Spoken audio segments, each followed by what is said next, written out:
What's going on, Jerome's? So, a lot of action happening with the Minnesota Fighting Vikings in the random story front. We already did one morning news dump, so here's an evening news dump. So first up is Danielle, the real deal hunter, has won NFC Defensive Player of the Month, which should be a precursor to him winning NFC Defensive Player of the Year, or NFL Defensive Player of the Year. Nailed it. But Danielle leading the league in sacks with 10. Well, depending on what happens tonight with TJ, maybe Will Levis will give him 17 sacks tonight. Who knows? But Danielle in the month of October, 5 sacks, 2 forced fumbles, 22 pressures, and 11 defensive stops. He's proven that he's still one of the best edge rushers in the game. He's proven that he's still that dude. He's proven that the Vikings should pay him, as he just turned 29 last Sunday. Happy belated golden birthday, Danielle. And he is the straw that stirs the drink. And even though the Vikings, a little bit of a gamble, not trading him at the deadline and getting value for him immediately because he can leave in free agency and the Vikings can't tag him, I hope that the Vikings and Danielle and Kwesi work something out long term. Be perfect, man. Also perfect because the Vikings offensive line starting to round into form. So Darisaw, Dalton Reisner, let's go, man. Garrett Bradbury, Ed Ingram, who's really improved year 2, respect, as well as Brian O'Neill, are quickly forming the basis for one of the best offensive lines in the game. And with rookie Jaron Hall under center, gonna need it up front. But it's weird. So the 33rd team put out these random midseason offensive line rankings by Max Ford, which that sounds like a porn star name, man. Come on. Or someone who's really, really, really into F-150s. Anyways, but it is so weird. Like, it makes me feel itchy that I can have a legitimate complaint the Vikings aren't listed in the top 10 of offensive line rankings, because Darisaw and O'Neill are the best, if not the best, offensive tackle duo in the game. I understand Decker and Sewell. I understand Malata and Johnson, but no, Vikings are good. Ooh, Najee Harris actually doing something crazy, man. Anyways, but I think that they certainly will get it done. And the interior offensive line is starting to get its ish together. So I think the offensive line is actually pretty good right now. Also good is the Vikings making a move for former Cardinals starting quarterback Josh Dobbs at the deadline. Alec Lewis, the Athletic, go.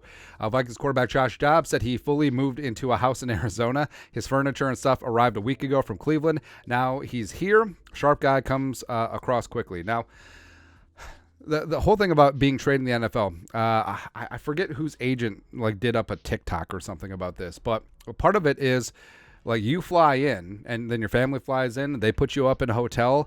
They give you cash to find somewhere to live, and they will move your stuff if you want to from your previous location. And apparently it takes 2 months to get his furniture from the land. Hopefully it doesn't take too much to get it from Arizona, but I think Dobbs is a great pickup.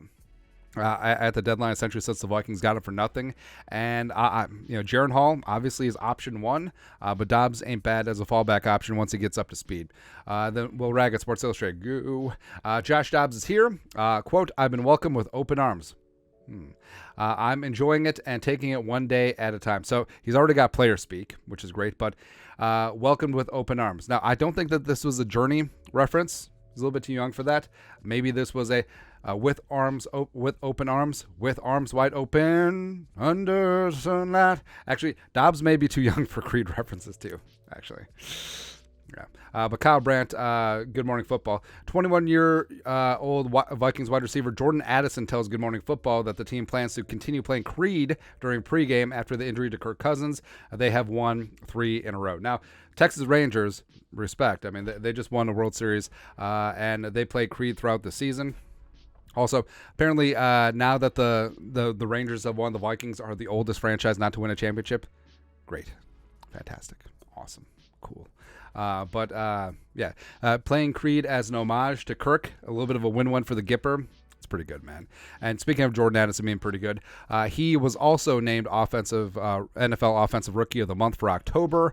In the October's 5 games, Addison put up 23 catches for 297 yards, receiving 5 touchdowns on 31 targets, and 3 of those games were without Justin Jefferson, so he really had to rise up as wide receiver 1. And I think that even when JJ gets back, I think Addison has proven that he's just going to be a weapon out there. And the Vikings got 2 aces on the outside, and it's something that you absolutely love to see. Also love to see is So Addison, you may think it's like, hey, he's busting out pretty good in terms of all he does is catch touchdowns, and he's joining rarefied air. NFL Network, go. Those Vikings rookie wide receivers are good, huh? Now this doesn't even include Justin Jefferson, who, for whatever reason, doesn't catch a ton of touchdowns. He's all about catches and yards, but yeah. Wide receiver comparison through first 8 career games: Addison 36 to Moss's 31 catches. Receiving yards 482 to Moss's 593. Now Moss, of course, was vertical, baby. And Addison has the edge in touchdown 7-6. So that's pretty damn good. And now Vikings don't play on Thanksgiving, but Addison needs to find a game where he goes 3 for like a $153 and 3 touchdowns. And a 2-point conversion, by the way. There you go. But, yeah, Jordan Addison, future is bright. Got to wear shades. Vikings got 2 absolute superstars on the outside. And in terms of the injury report, so for the Falcons, the only injury of note is Drake London. The wide receiver is probably not going to go with a forget which injury he had. Doesn't matter, but it's okay because Heineke's not going to throw the ball and Arthur Smith's not going to let him anyway. But Vikings injury report, Dean Lowry, DNP'd 2 days in a row. Yesterday was a simulated walkthrough. Today was practice. So Lowry's availability for Sunday is in jeopardy. But Jaquelin Roy, one time, get some more playing time, which would be great. Asamoah and Caleb Evans both limited again with ankle and neck injuries, respectively. Hopefully they'll level up and be good to go. Same thing with KJ Osborne and Brandon Powell, both limited with a chest and shoulder injury, respectively. Chris Reed practiced in full for the second day in a row in terms of estimation. And he looks to be added to the 53 as offensive line depth. Again, one of the reasons why the Vikings felt okay letting go of Ezra Cleveland. But that's it. PM. Vikings News Dump. Let us know your thoughts and our thoughts in the comment section below. Subscribe for daily Vikings takes. Want to support the work? Put a little something in the Venmo. But till next time, Skol, production value.